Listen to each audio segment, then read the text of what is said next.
Hello दोस्तों, विद्यार्थी ज्ञान में आपका स्वागत है। आज हम पढ़ेंगे कि अगर कोई भी लीनियर इक्वेशन दे रखा है उसका हम सॉल्यूशन कैसे निकालते हैं। ठीक है ना। इसके लिए कुछ मेथड होते हैं, जिसमें से पहला मेथड है सब्स्टिट्यूशन मेथड। सब्स्टिट्यूशन मेथड मतलब हम क्या करेंगे, इसमें किसी भी इक्वेशन में किसी एक वेरिएबल की वैल्यू निकाल के किसी दूसरे वेरिएबल में हम पुट करेंगे और उसकी वैल्यू निकालेंगे। ठीक है ना। जैसे यहाँ पे एक एग्जाम्पल है क्वेश्चन 7। इसमें हम देखेंगे क्या 7x minus 15y equals 2 and x plus 2y equals 3। तो हम क्या करेंगे, इसको इक्वेशन नंबर 1 मानेंगे और इसको इक्वेशन नंबर 2 मानेंगे। ठीक है ना। अब इसमें हम क्या करते हैं कि इक्वेशन नंबर 2 से हम क्या करते हैं, x की वैल्यू निकाल लेते हैं। ठीक है ना। x की वैल्यू अगर हम निकालेंगे तो ये इक्वेशन नंबर 2 है, x प्लस 2y इक्वल्स 3। तो हमें जिस भी वेरिएबल की वैल्यू निकालती होती है उसको हम एक साइड रखते हैं और बाकी के जो भी कांस्टेंट हो या वेरिएबल हो उसको हम दूसरे साइड लेके चले जाते हैं। ठीक है। हमें x की वैल्यू निकालनी है तो हम x को यहीं पे रहने देंगे, x इक्वल्स 3 राइट साइड में पहले से पड़ा हुआ है और इसको हम राइट साइड में लेके चले जाएंगे, यानी हो जाएगा 3 माइनस 2y। x की वैल्यू हमें यहाँ पे मिल गई 3 माइनस 2y। हम क्या करेंगे, x की वैल्यू को हम किस में रखेंगे, इक्वेशन नंबर 1 में रखेंगे।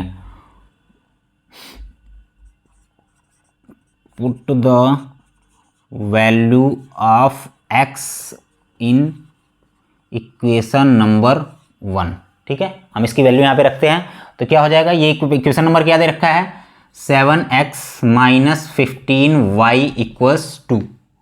तो 7x की वैल्यू हमने क्या निकाली है, 3 minus 2y, 3 minus 2y minus 15y equals 2। अब देखिए हमारे पास बस एक सिंगल, ये इक्वेशन जो है सिंगल वेरिएबल में हो गया। पहले कितने वेरिएबल में था, 2 वेरिएबल में था, एक x और एक y।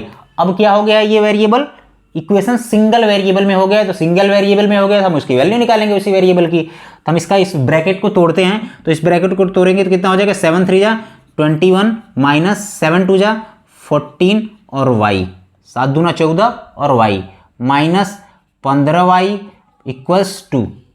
अब हमें y की वैल्यू निकालनी है तो y को एक साइड रहने दो और बाकी के जो भी वेरिएबल बच रहे हैं, कांस्टेंट बच रहे हैं, उसको दूसरे साइड लेके जाओ। अब इसकी ये minus 14y minus 15y equals 2 और ये 21 दूसरे साइड जाएगा तो क्या हो जाएगा, माइनस हो जाएगा, माइनस 21। ठीक है। अब देखिए, हाँ ठीक है। अब यहाँ पे हो जाएगा आपका माइनस माइनस।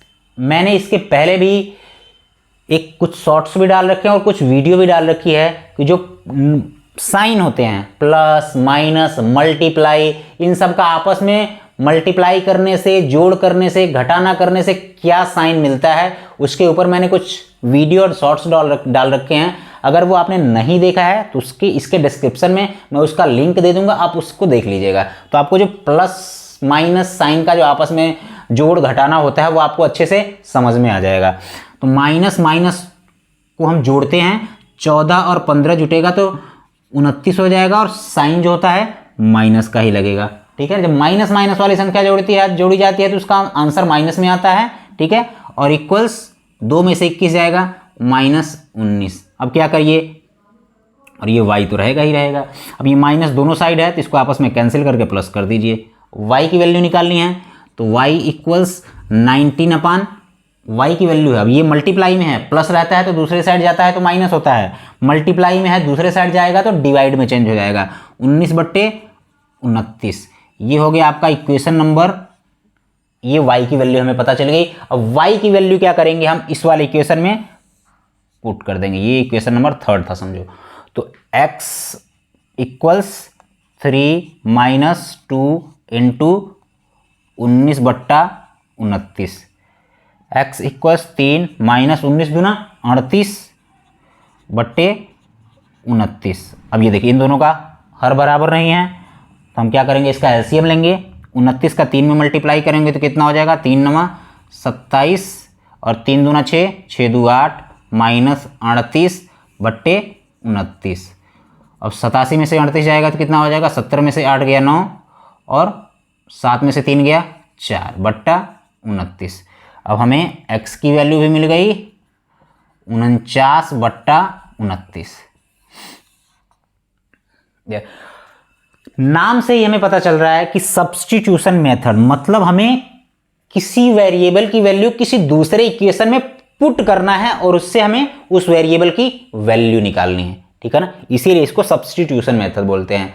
इसके बाद एक है किसी भी लीनियर इक्वेशन को सॉल्व करने के एक और इक्वेशन मेथड है, उसको हम एलिमिनेशन मेथड बोलते हैं। इसको हम क्या बोलते हैं, उसको एलिमिनेशन मेथड बोलते हैं। उसको हम नेक्स्ट वीडियो में पढ़ेंगे, ठीक है। तो अगर इसको आप नहीं समझ पा रहे हैं तो आप मेरे को कमेंट करके बताइएगा कि मैं आपको फिर से इसको दोबारा कोशिश करूंगा और आपको अच्छे से बता दूं, ठीक है ना। अगर आपको ये वीडियो अच्छी लगी हो तो लाइक करिएगा, शेयर करिएगा, सब्सक्राइब करिएगा। थैंक यू दोस्तों।